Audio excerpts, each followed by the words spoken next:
Here we go. Welcome to the Backyard Habitat HOA public land presentation. We designed this HOA presentation a few months ago out of a huge response from communities that are already starting to explore how to serve their public lands with wildlife and land care in mind.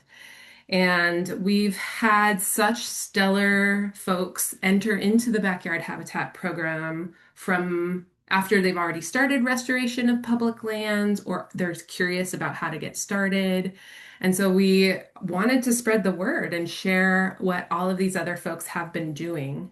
Some of the barriers that they've been running into, some of the successes that they've had, some of the funding opportunities and partnerships that are available. And we just want to give you a sense of what is possible. So we're really hopeful that this inspires you to enroll. And it's going to be a public document that you can access later on our resource library. So if you have an HOA board that you're wanting to influence, or if you're a board member yourself and want to learn how to shift policies so that it's more welcoming to wildlife and restoration work, this is a great tool to invite folks to see. So with that said, I'm going to get us started.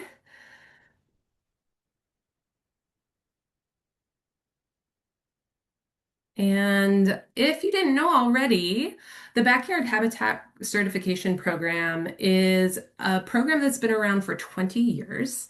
And we are sponsored or managed by both Bird Alliance of Oregon and Columbia Land Trust. We have served over 14,000 people across four metro areas. So Clackamas County, Washington County, Multnomah, and Clark County in Washington. And our real primary focus is to present you with many resources and options for helping create wildlife habitat and gardening sustainably. If you weren't aware, we actually have two ways to enroll. One, which is the most popular and known, is our residential program. And so this is for solo folks in single family residences who want to steward their front or backyards. And we work with folks in those four counties who have property sizes under 1 acre. The other way that folks can enroll is as a community site. And these are areas that are more public in nature. It could be your throughway through a condominium complex. It could be a church ground. It could be an organization's outdoor space. And it could be an HOA stormwater system. So anything that's considered a place that is enjoyed by more than one person or more than one family is considered a community site. And our enrollment for that is a lot more flexible so that we can really cater to what the realities are in your space. What happens when you enroll and what you are offered is you get to have a really nice chunk of time with one of us habitat technicians. We come to your site and we explore what's present, what kinds of conditions you have, and what possibilities are available to you given the barriers and the opportunities you have on hand. From that really in-depth conversation, we'll also bring you our welcome packet, which has so many resources. And then it also gives you coupons to get discounted plants at native nurseries, as well as other kinds of resources. From that time, we will present you with a huge customized site report that will help you identify some key goals and help you remember all of the things for certification if you want to pursue it. We offer you follow-up support, and if you've followed the path towards certification and feel ready to go on it, we then provide you with a certification visit, a sign, and even more benefits. We will say also that certifications really are a reciprocal experience too, because these certifications show our funders that people are invested in this program and that their funding of the program really is having a meaningful impact. So we love to celebrate you, and it's not all about certification. Let's be honest, it's for the wildlife. So If you're interested in engaging in the program, we'll be talking about six key components. We'll be talking about what native plants might be available to be placed in your site, how to build naturescaped areas that start to create lush habitats for wildlife. We'll talk about other habitat supports you can present. We'll talk about water and soil health and how to reduce water bills as well as just create overall system health. We'll chat about what plants are needing to be removed or thinned and how to reduce our chemical footprint on our properties. So, the other thing about HOA properties, you also are uniquely geared to be doing education and volunteerism. And this is sort of a component of like educating residents about what you're doing, putting up signage to show what's happening in the site, or even taking that extra step of enrolling more of your areas. So if any of that feels like maybe you've already started the journey or something in here feels like an enticing interest for you, definitely consider enrolling because we will talk about all of it in depth. And for today, you are going to have such a great ride. You're going to get to hear from four teams of people who have been stewarding their public areas of their homeowners association properties. Each one of them has a slightly different experience, and I'm really excited that you get to see a wealth of different challenges as well as successes. So, thank you so much to Kathleen from Southern Lights, Jorge from Fano Point neighborhood, Linda and Michelle from Highland Hills HOA, and Linda from Quail Park HOA for being part of this presentation. And without further ado, I am going to turn it over to these five wonderful people, and you'll get to see a bit about each of their programs. At the end of everybody's presentation, we'll come back to like what's possible and what HOAs can do to further support this, and then we'll open it up to questions and answers. All right, with that, Kathleen, the floor is yours. Okay. So I'm in an HOA, Southern Lights. We're in Happy Valley on Mount Scott, and we have a pretty small HOA. There's only 26 homes in our organization, and it's in a kind of older neighborhood. I mean, not super old for all of the Portland area, but the homes here were built in the early 80s. So we're on a hill, and so this is a map of our little area. And so all the green that you can see, foresty part, that's all part of our common land. And so it's all wild. Over 40 years, the trees have really grown. We have a creek that runs through that whole area. And then the little yellow circled area is kind of the part that faces the street. And that's the area that we addressed first, and probably the only area that we will address. There is lots of wildlife in that area. We call it the Coyote Highway there. So anyways, that's kind of what we have going on there. So in 2024, we decided to clear about back 25 feet. It was all full of blackberries. These pictures don't even actually show how bad it actually was. But anyways, this is pretty much what was there. So we hired a tree company to come in, and they brought in some equipment and they sheared it to the ground.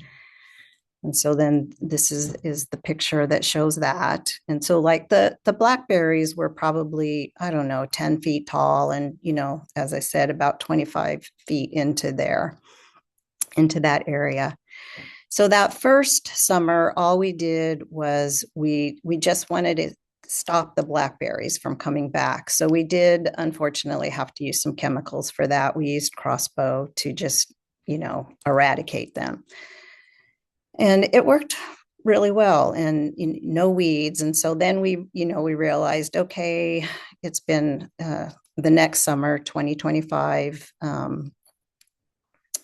we need to do something else to keep the weeds down and the blackberries. So we contacted Chip Drop, and we got about 6 or 7 truckloads of free chips and spread them on this whole open area. And we tried to spread it about 5 inches thick.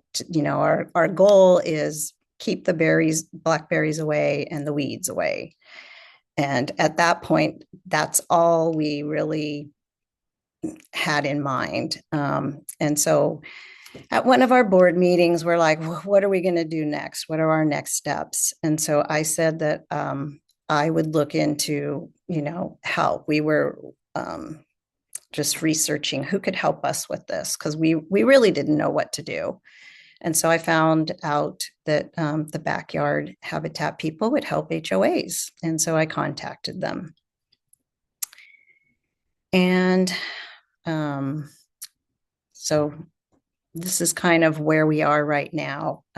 We just started this process since I just contacted them this summer. So we haven't gotten any further.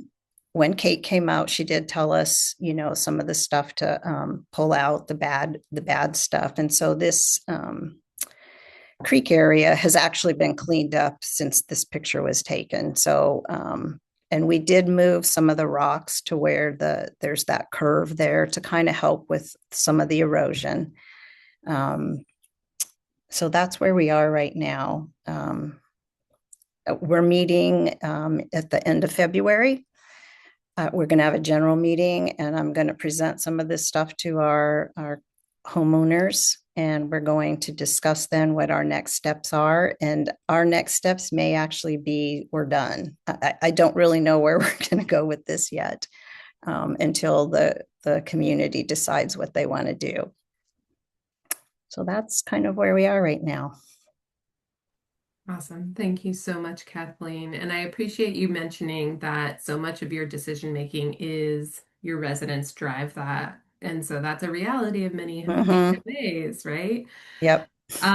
Is there anything that you're thinking about that helps encourage your residents or anything that you've tried to help encourage your residents to get on board? Um, well, like most organizations, we do have some very enthusiastic people. I mean, we have some people who they'd like to turn this into a park. So that's kind of, we have to manage expectations. We don't have a lot of funding, for this kind of stuff. So we do talk about that kind of stuff. So we're I guess how I'm personally trying to how to manage this is baby steps. Just talking about, well, what could we do, as a work group. So we will probably create a subcommittee. I mean, we have a maintenance committee because this is the only thing our homeowners association has to take care of is just this little area. And so part of that committee will meet and we'll discuss. And I will be sharing with the group, the resources of you guys and the facts that you've given us the coupons for, purchasing plants if we'd like to do that. We talked about having homeowners donate a plant, to help encourage them to feel a part of, making the area better. So those are some of the things that we're doing to try to encourage people to get involved with this. Awesome. Thank you so much for starting us off. What a great first effort that you've presented. And even just weed removal, like as your first monumental step, has really changed this environment. So even one step in our program matters. And I thank you for presenting that to us. Sure. My pleasure. Yay. Next up, we have Jorge with Fano Point Neighborhood. Jorge, take it away. Awesome. Yeah. Well, thanks for having me. I'm happy to see so many participants show up for this presentation. Yeah, and I'd love to tell you a little bit about what we're doing on Fano Creek. So just to kind of start it out, this project was born after a beaver settled into a stormwater system that our property owns. about a year and a half ago. The relationship with the beaver at first was pretty tumultuous. The city was involved, ran the beavers out, destroyed the dam, but the beaver came back and rebuilt it. So at this point, this is one of many beaver dams you will see along Fano Creek if you live in Tigard or Beaverton. And this is right next to the Tigard Public Library. If you go down Wall Street and you just look over the fence, you will see this beautiful little pond and this nice little beaver dam. Yeah, so advocating with the HOA is a process that has taken me years. Um, and just to make sure that I touch on, okay, yeah, the next slide will kind of talk on that. But the initial HOA concerns were illegal dumping and littering on Wall Street. Um, a lot of folks from the houseless community take shelter on Wall Street, and unfortunately, there's not really good trash pickup services or ways to dispose of litter. So a lot of it ends up being thrown illegally into the creek area, which then flows into the Tualatin and is a whole problem. On top of people in the neighborhood not being very happy seeing that kind of thing. Um, yeah, another concern was the hazard management. The water kind of softened the roots of a lot of these willows that live in the pond. A lot of them leaned, a couple of them fell off into the street, and that was a whole debacle. Um, but happy to say that is mostly taken care of now. Flooding was another concern. Also happy to say that not really something we're facing at the moment. And then the mosquitoes were another thing that we've noticed in this past summer. So fortunately, that is also being addressed because fish happen to live in this pond now. So we're hoping that that keeps going. And then, yeah, one of the biggest concerns was funding. How are we paying for this? We don't want to ask anybody to have to pitch in extra. We don't want to take away from the HOA funds. So everything I've been doing to coordinate this has been free, grant provided, or out of the generous donations of whoever wants to participate. Aesthetics, another concern, but not really priority right now. So when I first advocated to the board, I wanted to emphasize that this was a community point of pride and stewardship and a really rare natural occurrence. Urban beaver habitats are not particularly common, and to have one so close to a road and a public building right next to human activity was just really cool to see. Uh, Managing the site itself, picking up the trash, removing the invasives, making it a little bit more appealing both to the native animals that take up residence there and the community members was a big pitch. Getting to host the state animal and enjoy, again, that rare sighting was great. And lastly, the opportunity to connect our neighborhood to the broader community through the future advocacy, education, and volunteer events was another thing that I pitched as a positive.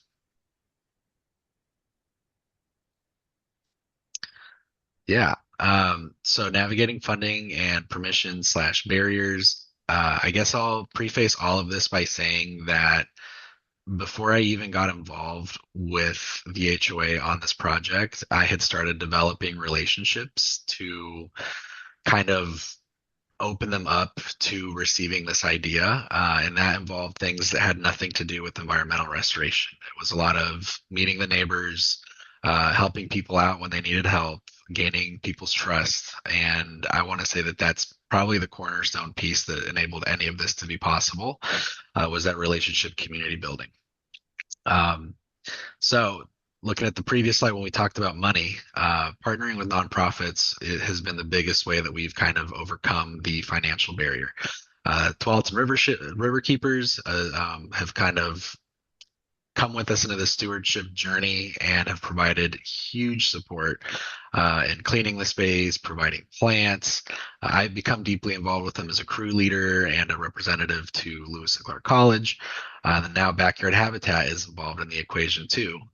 So we're super, super excited to kind of have this multi-org and neighborhood collaboration on this special place. Tualatin River Keepers has helped us apply for the Tualatin Soil Conservation District TWIG grant, which is a starting grant of about $5,000 that should help us really get the ball rolling on this parcel of land. A little bit of history on the land. The neighborhood was established in about 2002, 2003, and that stormwater system was just a measly little creek that was really neglected that the city had set up. They had control of it for a while and they ceded it to the HOA after a couple of years. It was not touched until 2024 and it just remained as it was.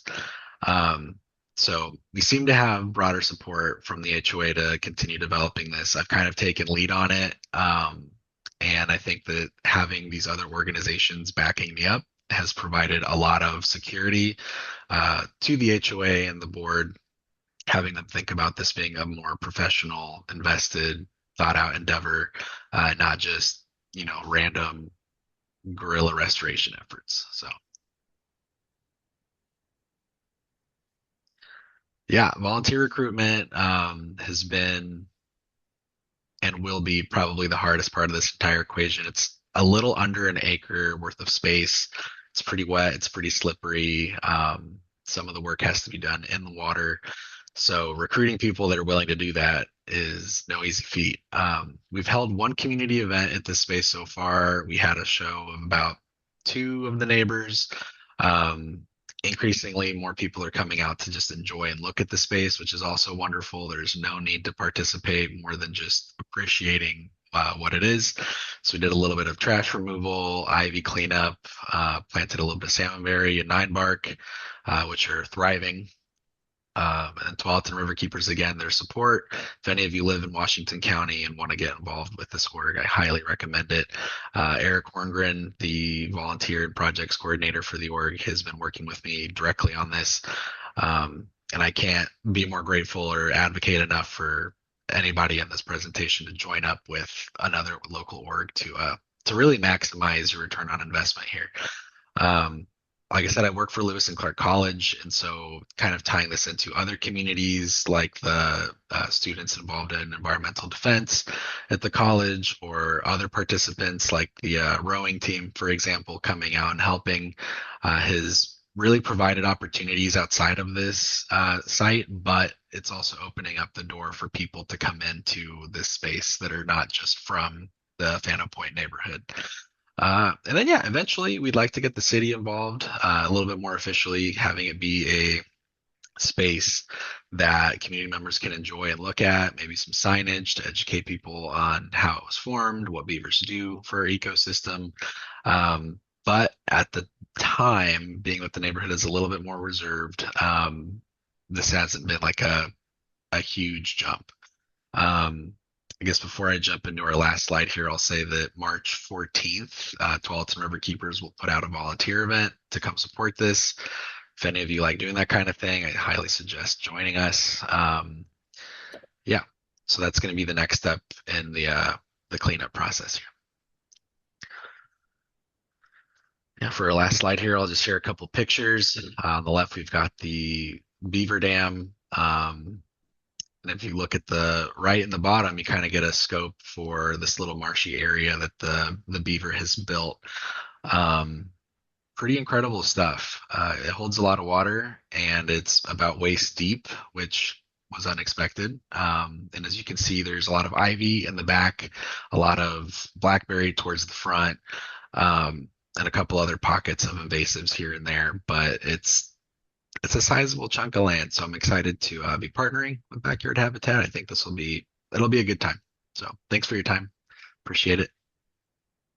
Thank you so much, Jorge. You hit so many points that I think a lot of HOAs have lots of questions about. And I really appreciate you focusing in on creative relationship building and usage, that you are investing in relationships way before you even ask for things. And then you're thinking about creative use of relationship. Who would have thought that a rowing team would want to do a volunteer event? So I think that's helpful because a lot of us have relationships that we're maybe not thinking about asking to help partner on these kinds of efforts. Thank you so much. And without further ado, I'd love to turn this over to Highland Hills HOA and Linda. Thank you so much for sharing. Hi. Um, My name is Linda Timmel, and my partner in crime here is Michelle Sen. And Highland Hills Homeowners Association was built around 1971. It's real residential. It's a little different than these other areas that we're looking at. We have 79 homes. 55 of them are built on patio lots, and the other 22 are in divided amongst three cul-de-sacs and are on full-size lots. So most of the HOA property is around the patio lot residence.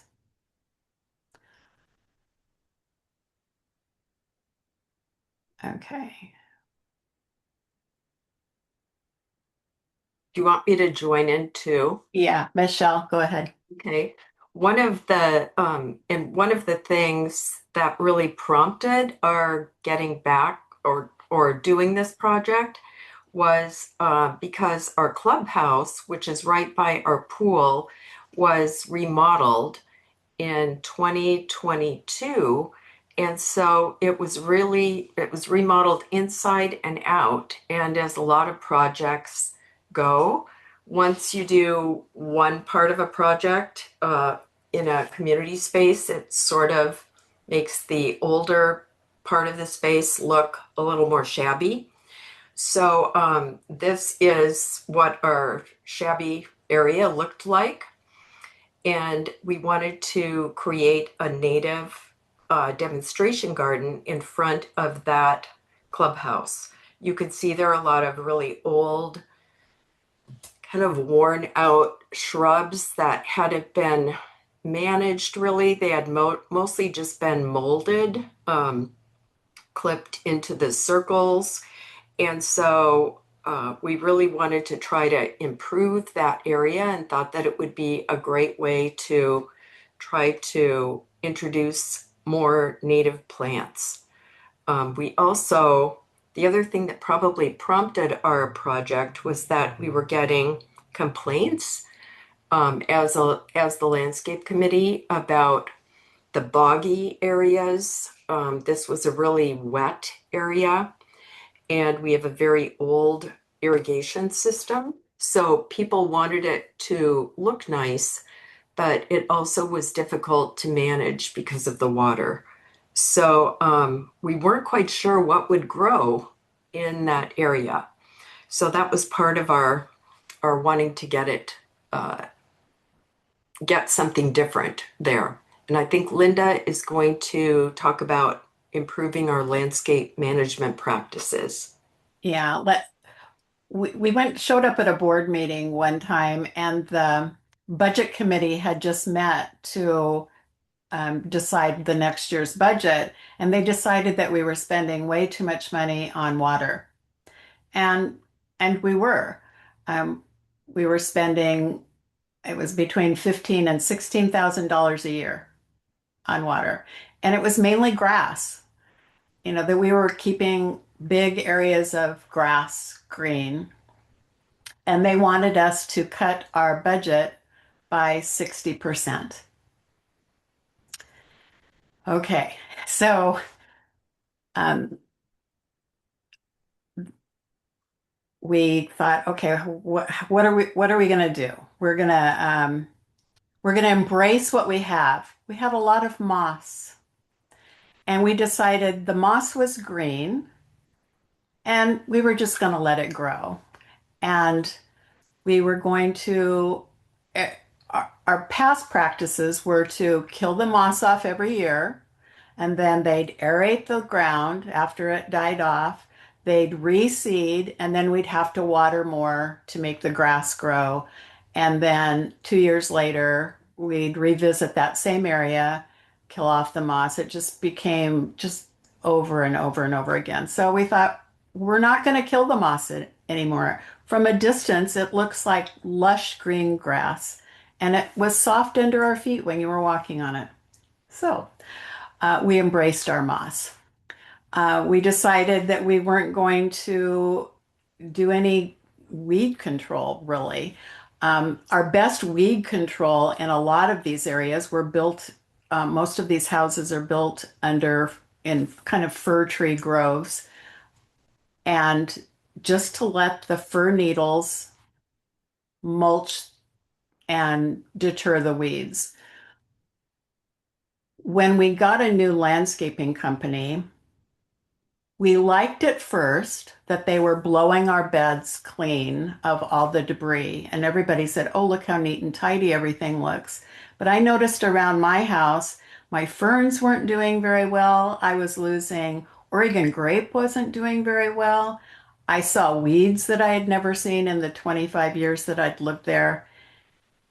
And we thought, you know what? It's the fir needles were doing a great job, and we just asked them not to blow our beds clean anymore. That would be a lot of our weed control and mulching, natural mulching. So they still do some spot they do a little spraying, not broad spraying, but just spotting some weeds where they need to. But no more blowing the beds because we find the fir needles do a good job of holding down the weeds. Since we had to cut our water budget by 60%, we just stopped watering some areas. And we just said, it'll come back. And people didn't like that really at first. I don't think they noticed it until, we have hot summers. And so um, some areas got a little brown, but nothing died. Everything came back. In fact, one of the areas that we completely stopped watering, we were walking back there one day trying to decide what we wanted to plant, and it's never looked better. So I'm not sure what that's all about, but we haven't. It used to just be covered with weeds and all kinds of things coming up through the grass. It doesn't look like that anymore. It's very beautiful and lush, and we didn't water it. Um, so the letting our moss grow and letting weeds be controlled naturally and not using pesticides like we were, and just stopping a lot of the watering. We had to in our demonstration garden, though, since they were all brand new plants, we had to water that area a little bit every day, especially on our hot summer days. So, okay, Michelle. And the other thing we wanted to do was create some community education and opportunities to help people get involved. So we did offer a Backyard Habitat staff community education event. We didn't have as great attendance as we were hoping for, but it was still positive. And we did end up offering some, even after we applied for our TWIG grant, we did have some volunteer events because we were very excited and homeowners were very excited. And um, so we started offering those events just to clear this kind of space that we wanted to get rid of with the hope that we would get a grant in the future. So I think we can go to next slide. And I'm going to ask Linda to talk about the walk and talks again because she was really instrumental in taking care of that and involving the HOA. So we divided our HOA, which is 79 homes, but spread out over, we're trying to kind of guesstimate, we think 20 acres or so. And we divided it into 7 different areas and then set up a schedule for what we called walk and talks. And we would meet on a certain corner. I think these were all in August and in the evening. And we would walk their area, their street, and areas around there and look at the different things that they liked and the things that they didn't like, and they would point out things that we had never even noticed, and it was beneficial for everybody. And we talked a little bit about the bushes that were once thriving in the Pacific Northwest that because of our changing summer climates, especially, we're struggling. And we kind of, you know, just slipped in there about, well, natives, if this completely dies off, we could plant some native bushes in here, native trees in here. And so got that conversation going.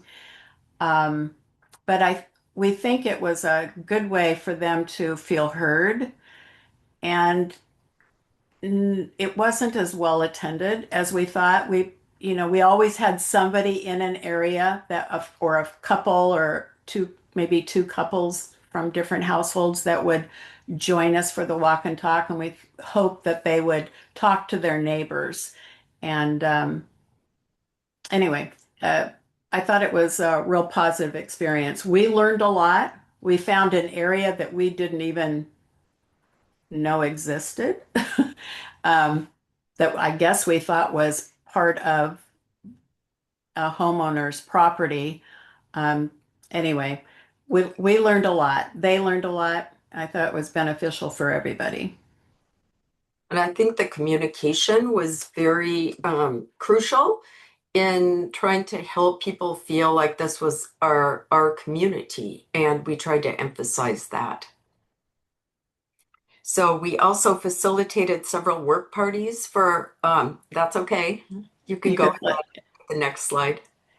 We facilitated several work parties. So we took out these about 1,600 feet of grass. We didn't actually take it out. We covered it up using the sheet mulching. And we got denied for our first application of our twig grant.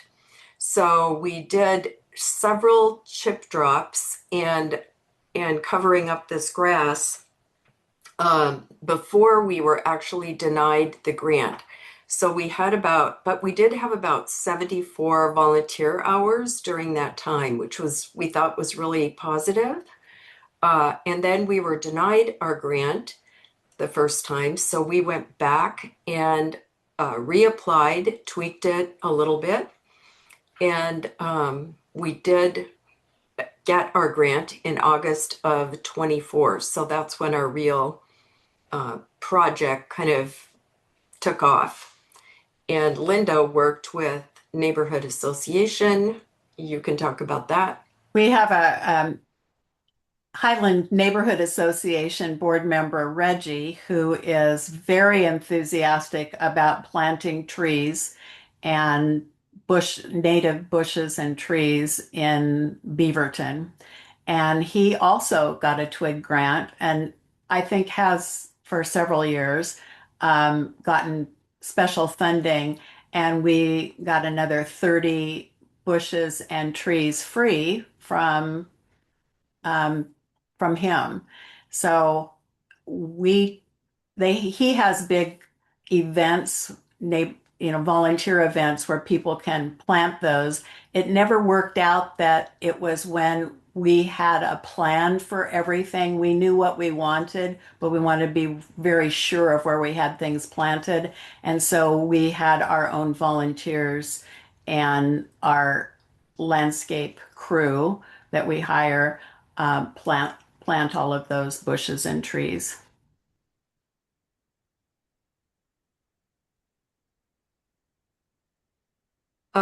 These photos have to do with our progress. So on the upper left, you can see the bushes as they were.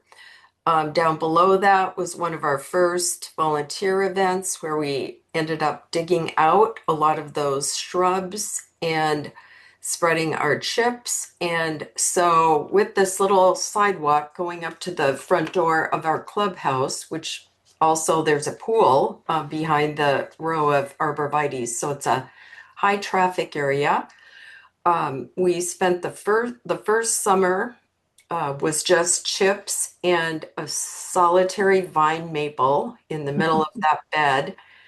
And we did go to the Beaverton Garden Club sale just to look for some plants. and we bought a couple of plants that I think we just donated to put in the garden to carry us through that first summer. Um, we did, oh, so I think that's all I have to say about that slide, unless you want Okay. something else, Linda. No. And Okay. then these final pictures in the upper left-hand corner, we were finishing on the right side of our walkway going up to the pool, the clubhouse, finishing our planting. Um, and as you can see, it was the free chip drop and our little plants. It was really hard to see our little plants. Everything didn't really pop, and people are like, "Oh, this is so underwhelming." And so we thought, well, what can we do to make it more like what they were used to? And so we bit the bullet and spent money and actually bought a unit of hemlock mulch and spread it. And you can see the difference between up in the left-hand corner and down in the right-hand corner with just so that they could see the plants and that they stood out.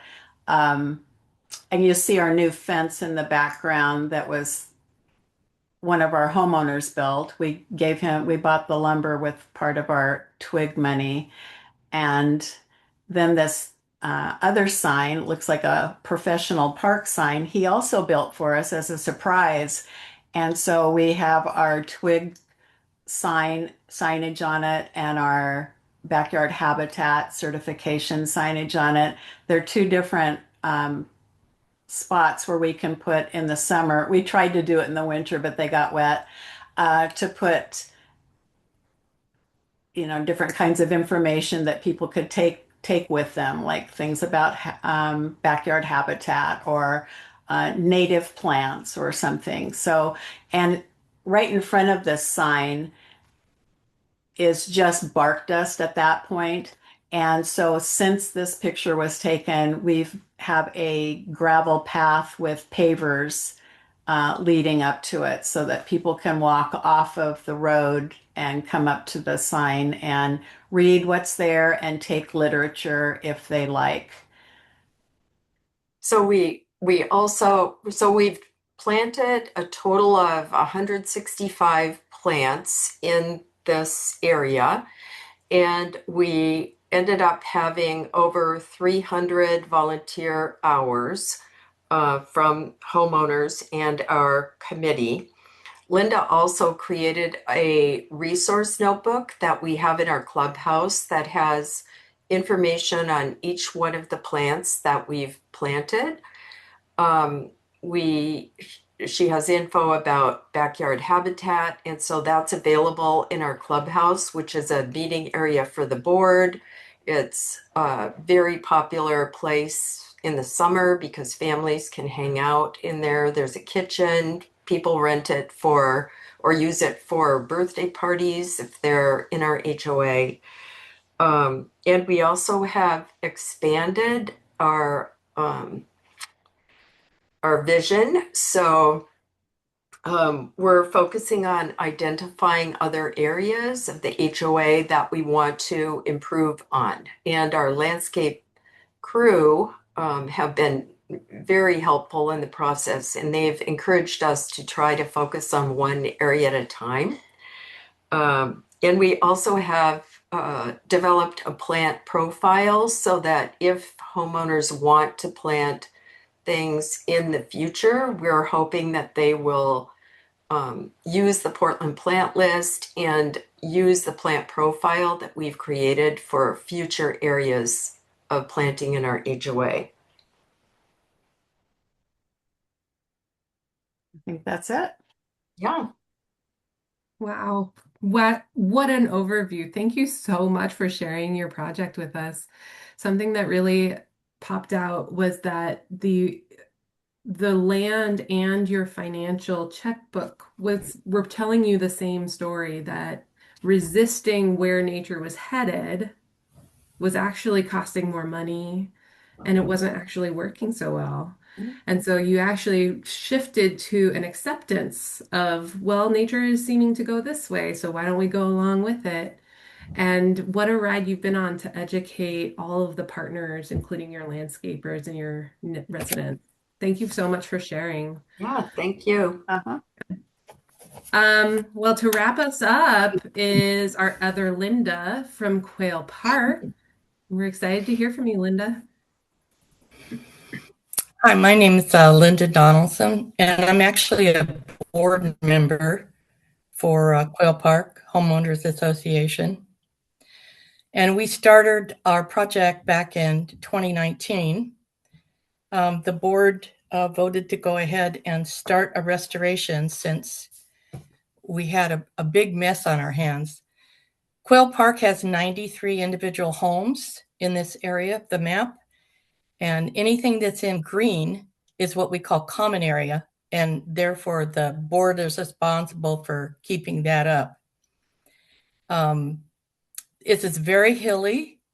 When it was built, it was very nice that the builders left a good portion of the native trees, but they did landscape with some other things that were not so good. And over the years, it became overgrown with ivy and Himalayan blackberry, tons of holly trees, and many other invasives. And back in the 80s, they did have Solve come in and work along Quail Creek because that separates our neighborhood association from Indian Hills. And it's about a quarter of a mile pathway along the creek. And Solve came in on that side and took out a lot of the invasives, planted some natives. But over the years, it didn't get taken care of. And so because we're in an environmental overlay zone and a protection zone, we have to be very careful with what we do along the creek and in some of our stormwater areas. So you can go to the next slide. So I investigated several ways to get money to start this project. And Westside Watershed Resource Center, myself and another board member joined the watershed and went to their meetings and learned a lot about stormwater because at one point we needed to map our stormwater system. A lot of the outfalls were completely overrun with ivy, and one of the first things we decided we had to do was to uncover those. And we had West Multnomah Soil and Water Conservation come out and walk through the whole properties and look at everything and make some good recommendations on where we should start. And because our creek flows into Tryon Creek, we're part of the Tryon Creek Association, and we learned about the $500 plant grant through Bureau of Environmental Services. And they also came out and walked through the park and gave us some very good information. And one of the things we have to do if any trees come down, we have a very large budget for trees because there are so many of them. All of the wood has to stay where it falls. We can cut it up and use it, which you can see some of those pictures we do. So we landscape all the areas that we were clearing, we landscaped with the native wood. And the first year we started this, I was able to get a $500 Bosque Dell small grant. And trust me, $500 does not go very far with natives. But we kept plugging along, and we budgeted in our budget every year a certain number of dollars to add to what we were getting through the grants. And you can go to the next one. So the park is very large, and because there was so much, we just started with the very first section to uncover one of our stormwaters. And man, it was an amazing project. And we went from that one to the next and just kept going. So we probably have at least 1,200 hours since 2019 in labor clearing areas, another 600 in spreading mulch, because we found as soon as you pull out ivy and blackberry, you cannot leave the ground. because weeds start to grow immediately. So we too use chip drop. I would imagine we've used 500 drops of chips over the 6 or 7 years we've been doing this. So clear the area, cover it with chips, let it lay for a while, and then we would plant natives. And we would tie some of the community events from our homeowners association with the No Ivy Day that the city did. So we thought that was a good way to get people to come out and help in work parties. And a lot of them really enjoyed it. It's hard work. There's no way to get around this.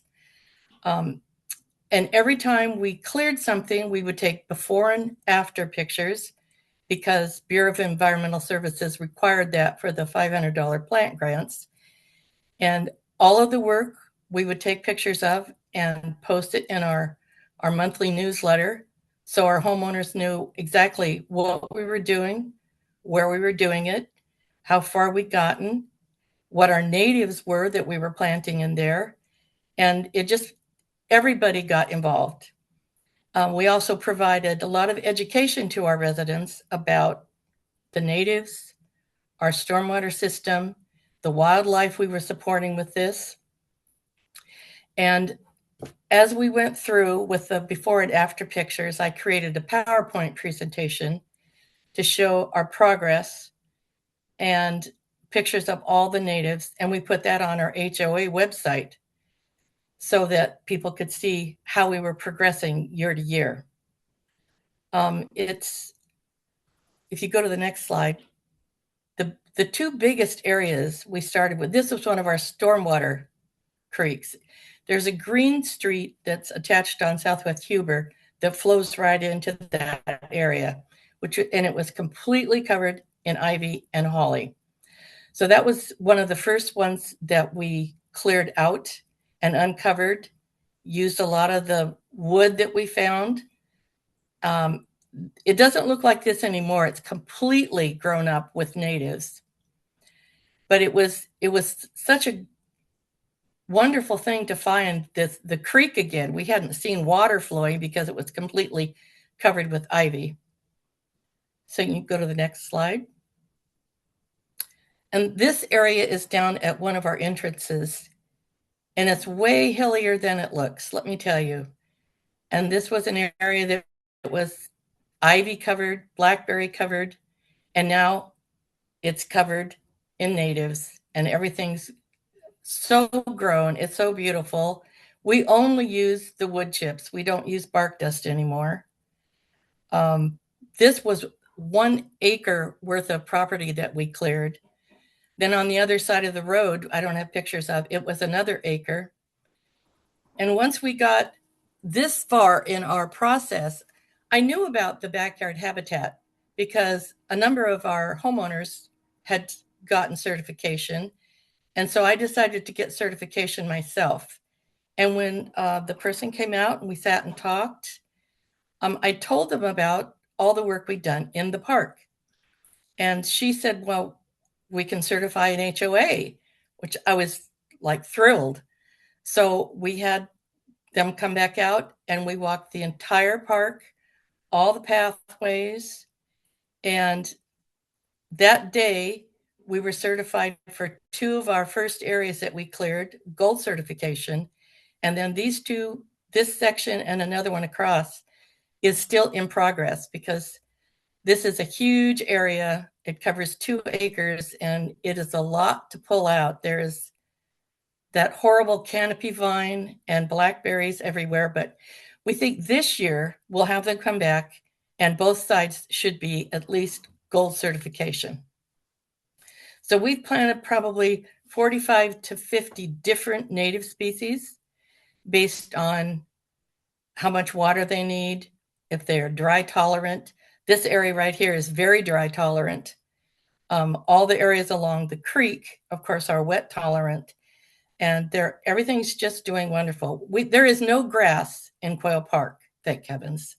So we didn't have to go through killing grass, but we sure had to go through a lot of pulling ivy and blackberry. So you can go to the next slide. And that's it. Oh man, Linda. Let me just bring us back to this very cool slide. One second. There's sort of a misnomer in our world that, wilderness needs humans to go away and leave it alone in order to get back to something that's verdant and wild. And honestly, you're showing that it's actually humans need to care more and need to be a real part of the conversation and the stewardship to be able to get something to be a real forest again. It's just so wonderful to see that you have so many people who are falling in love with this place and put their work in. Thanks for giving that sort of like heartfelt example for us. You're welcome. Yeah. Wow. Would love to open up the floor to our speakers to answer some questions. I think I'll stop share for just a minute so that we can see you. Moderators, do we have any questions? We do. We've got a few questions. The first one's actually a comment. Our friend Gail at Clackamas County Water Environment Services wanted to let folks know that if you're within the West Service area, which is in Clackamas County, that you can apply for their River Health Stewardship Program grant. This can help pay for riparian restoration, and the application just came out and has been posted on their website at clackamas.us/WES/river health. So if you live in that area, we encourage you to apply for that. Thanks. And yeah, then we had someone ask about the TWIG grant, which was mentioned earlier, and how they can learn more about that. And TWIG is another grant program. This one is offered by the Tualatin Soil and Water Conservation District in Washington County. And the link for that is tualatin.org/programs/grants-funding/TWIG, TWIG. And that will get you to the site to learn more about that. And so here's our first question from someone who wants some additional information. This is more of a backyard habitat question. Is there a minimum amount of space for someone from Backyard Habitat to do a site visit for an HOA? My property has already been certified, but I'm very interested in grass removal and reducing watering costs for our common areas. That's a great question. We don't have size limits on the small side. If you have 10 square feet, some benefit can be found in that area. And so even if you have a very small residential property or a small public area that you'd like to enroll, please feel free to do so. We'll find some ideas that can make it a very cool place. Nice. Thank you, Kate. And here's a question for the moderators or for the guests. Did you ever consider using goats to clear the invasive plants? Yes. We just checked into that, in fact. It just wasn't going to work out for our space, though. We had too many plants that her goats couldn't eat. So actually, there's someone who lives on the outskirts of Quail Park who has goats. And so when we were cutting our big Himalayan blackberries, we'd put them into small enough pieces and then dump them over the fence, and the goats ate the blackberries. But goats do not like ivy.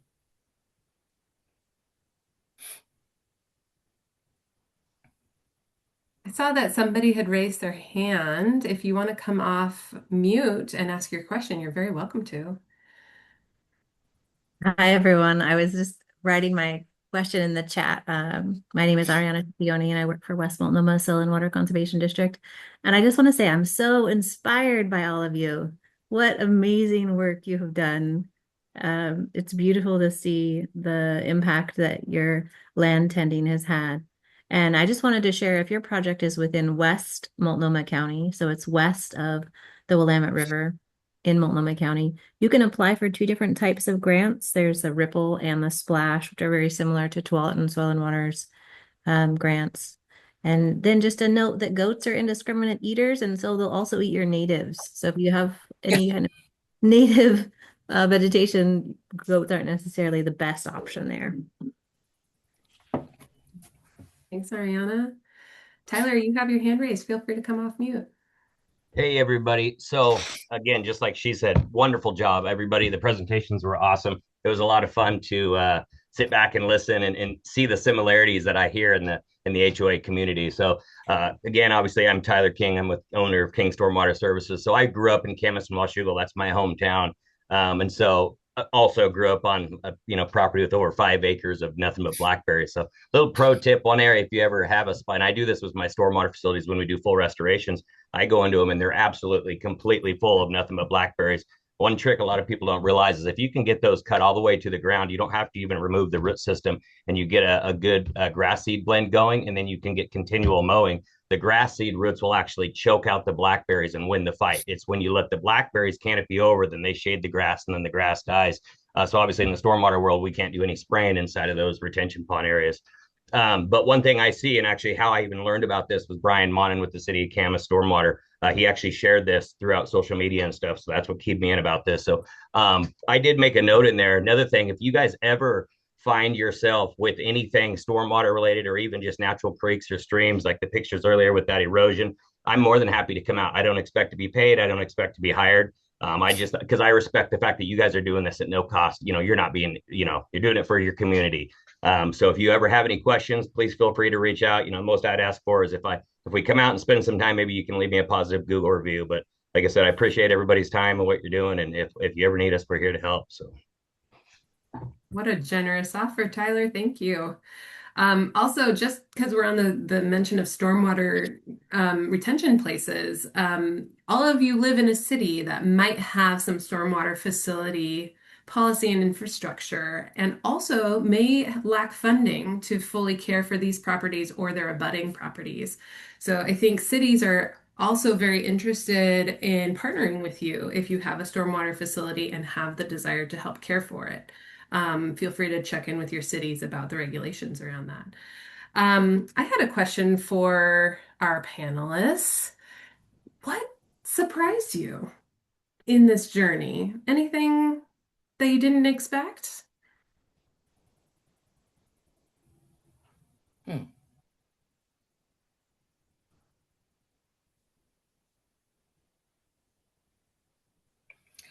I think I was surprised when they came out and I got certification right off the bat. I knew we'd done a relatively good job, but I guess I was pleased that we had done so much research and so much work that it wasn't going to be that difficult to certify some of the areas that we'd already done. And, because our area is so big, we really had to just choose like 4 of them to start with. So we'll go back and have them come out again and certify some more. But it was very heartwarming to me that all the work that we'd done, and we'd done it right, we were able to get that certification. But they also gave us some really good tips. I didn't realize that some of the laurels that they'd planted were so bad. And so that was something that we could target immediately and get pulled out. So it was very, very helpful. Thanks, Linda. Jorge, it looked like you had made a gesture to come off mute. Thought about it. Yeah, I wouldn't say it's like a complete surprise, but just the amount of social interaction you have to put into developing this kind of thing with your neighborhood, especially if you've got neighbors that are more prone to, I don't know, commercial aesthetics or the more traditional looks that we've kind of come up with in the last 50 to 100 years. Convincing people to stray away from aesthetics and go into natural restoration can be kind of hard.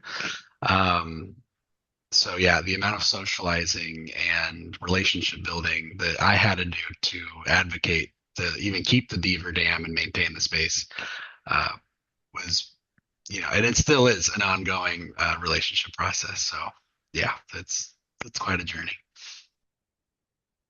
Thank you so much for bringing up that social aspect. I think that was another question I had for the panel, where you all shared some ways that you already are working on investment and buy-in from your communities.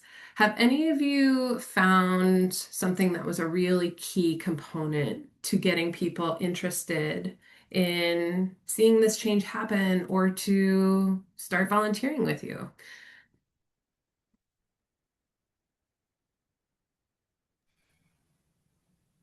I think one of the things I've found is several of our homeowners are very interested in saving water because it's becoming so expensive.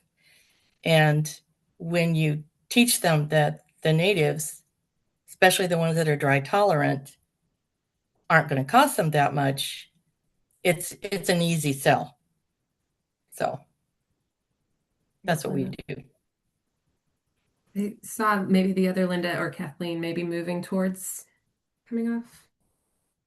Yeah, I was going to make a comment, except now I got sidetracked by something else.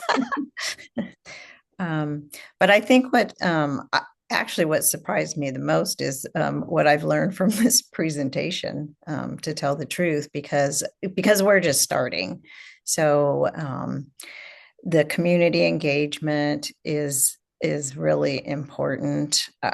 In our organization, what I found is the people that live around the common area are the ones that are most engaged.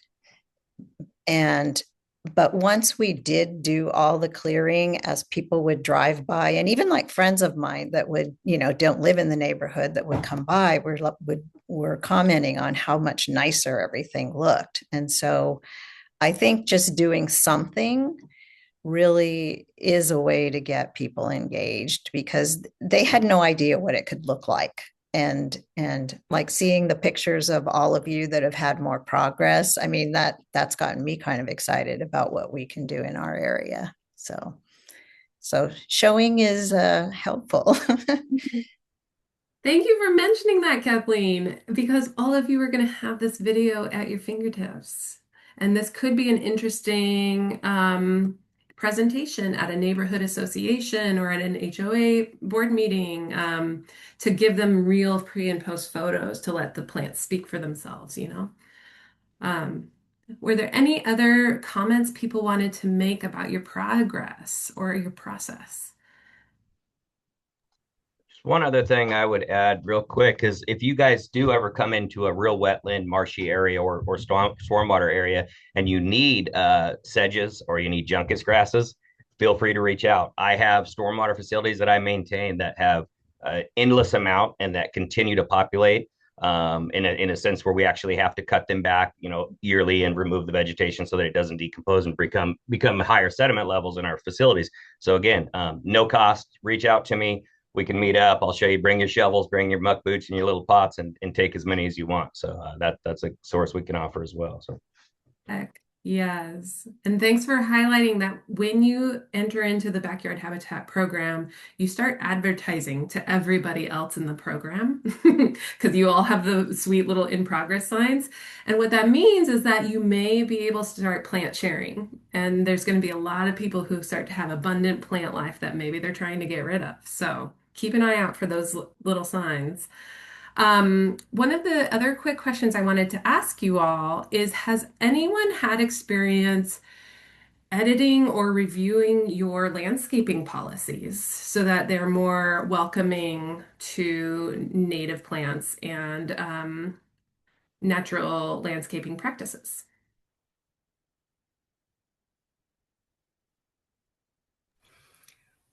Actually, we're in the process of rewriting our CC&Rs and bylaws. And that is something I think we're going to look at we haven't told people that they had to use natives, but we've suggested it, and they see what the common area looks like now with natives. And so they're a little bit more open to doing this um, than before. So, but we definitely ask them not to use um, any harsh chemicals, especially no Roundup, none of that. But it's not in black and white yet, but I think it may be soon. Thanks, Linda. Anybody else have an answer to that? Our board has requested policies. They want written policies for a lot of different things. So Michelle mentioned that she wrote up a plant policy, which I've had a homeowner already weigh in on it. Wasn't real thrilled, thought it was very narrow. But it's a fluid document for us. It's like, this is what we know grows in our space and will survive and thrive. And as we find more things, we're going to change that document, and they'll be on our website. So for now, it's pretty focused on things that we know grow and will survive our summers. It's basically survive our summers. So. Thanks for sharing that. And it sounds like actually a really great time to jump back into the slides for a second. Um, Pardon me, let me get this big. Oh goodness, excuse me. Hold on one second.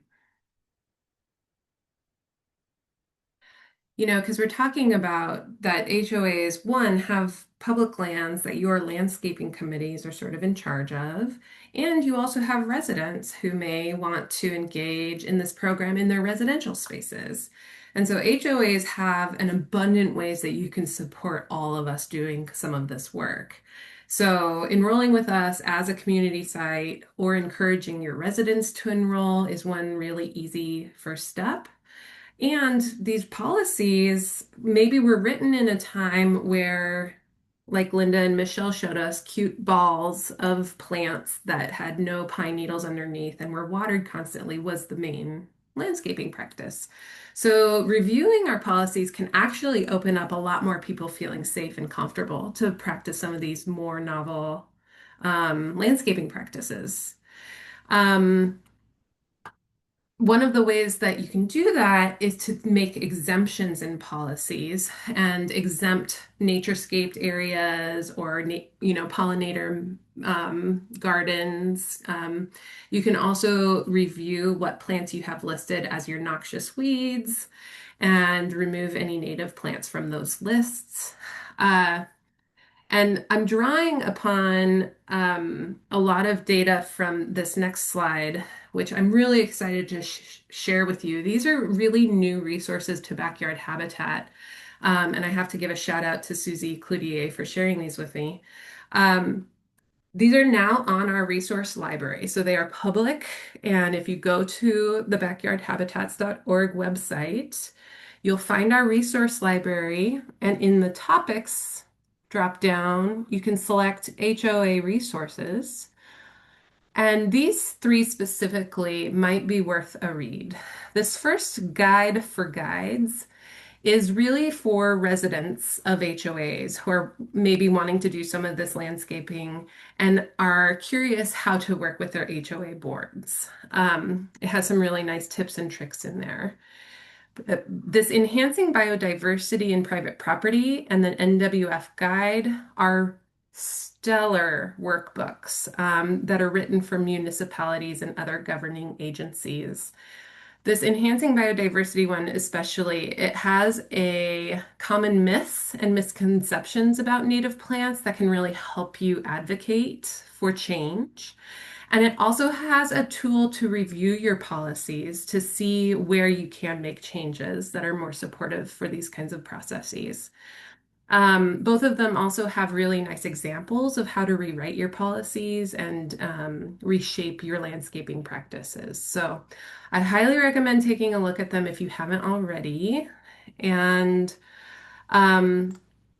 Yeah, I just wanted to say again, if any of this was inspiring to you and you want to have further conversations with us, please consider enrolling.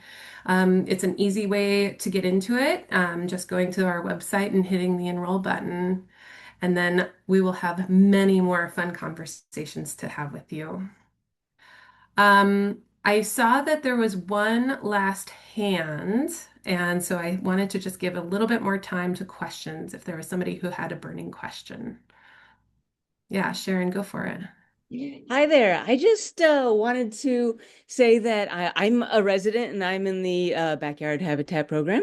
And I was just excited because I used to live in an HOA. They were not so native habitat friendly. So I think everything you guys are doing is so cool.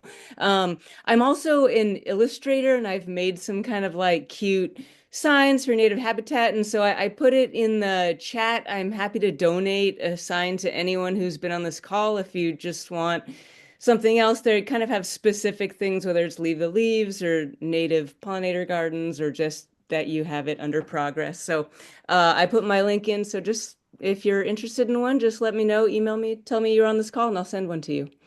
That's such a generous offer. Thank you so much, Sharon. Yeah, absolutely. Awesome. Any other Hey, there questions? were two other questions that came in. Actually, one's a comment from West our friends at West Multnomah Soil Water Conservation District. They also have two grants. One's called Ripple and one's called Splash. And so these would be for the West Multnomah area. And then Michael let us know that there's a new rule against, let's see, most HOAs have rules against homeowners doing, like promoting habitat. But in Washington, there's a new law that passed that does not allow HOAs to ban pollinator habitats anymore. There might be a similar one in Oregon too. I feel like I've heard about that, but don't have the specifics. So those are a couple more comments. Thanks for that, Susie. Any last questions before we wrap up? I just want to give a huge thank you to all of our panelists for not only taking care of the spaces you live in year after year, but also coming to this program and coming to this night to share your resources with everybody else. This is how you expand your impact, and inspiring others is so part of the game. So thank you everybody who attended. You will be able to find this on the resource library in a bit, and please share widely. Thank you all so much for coming.